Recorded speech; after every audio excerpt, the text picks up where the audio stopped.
ನಮಸ್ಕಾರ, ನಾನು doctor Dilip, surgical gastroenterologist, Sigma ಆಸ್ಪತ್ರೆ. ಪಿತ್ತಕೋಶದ ಕಲ್ಲುಗಳು ಅಂದರೆ ಗಾಲ್ ಬ್ಲಾಡರ್ ಸ್ಟೋನ್ಸ್ ಒಂದು ಸಾಮಾನ್ಯ ಸಮಸ್ಯೆ. ಬಹುತೇಕ ಜನರಲ್ಲಿ ಇದು ಗ್ಯಾಸ್ಟ್ರೈಟಿಸ್ ಎಂದು ಮಿಸ್ ಆಗುತ್ತದೆ. ಇದರ ಸಾಮಾನ್ಯ ಲಕ್ಷಣಗಳು ಏನೆಂದರೆ ಹೊಟ್ಟೆಯ ಬಲಭಾಗದಲ್ಲಿ ನೋವು ಬರುವುದು, ವಾಂತಿ, ತೇಗು.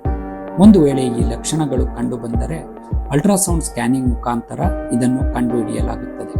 ಒಂದು ವೇಳೆ ಈ ಪರೀಕ್ಷೆಗಳ ಮುಖಾಂತರ ಇದನ್ನು ಕಂಡುಹಿಡಿದಲ್ಲಿ ಇದಕ್ಕೆ ಚಿಕಿತ್ಸೆ ಬಂದು ಲ್ಯಾಪ್ರೋಸ್ಕೋಪಿಕ್ ಕೊಲಿಸಿಸ್ಟೆಕ್ಟಮಿ ಎಂದರೆ ಚಿಕ್ಕ ರಂಧ್ರದ ಮುಖಾಂತರ ಕ್ಯಾಮ್ರಾವನ್ನು ಉಪಯೋಗಿಸಿ ಪಿತ್ತಕೋಶವನ್ನು ತೆಗೆಯಲಾಗುತ್ತದೆ. ಇದು ಲ್ಯಾಪ್ರೋಸ್ಕೋಪಿಕ್ ಆಗಿರುವುದರಿಂದ ಇದರ ಚೇತರಿಕೆಯು ಬಹಳ ವೇಗವಾಗಿ ಆಗುತ್ತದೆ ಮತ್ತು ನೋವು ತೀರಾ ಕಡಿಮೆ ಇರುತ್ತದೆ.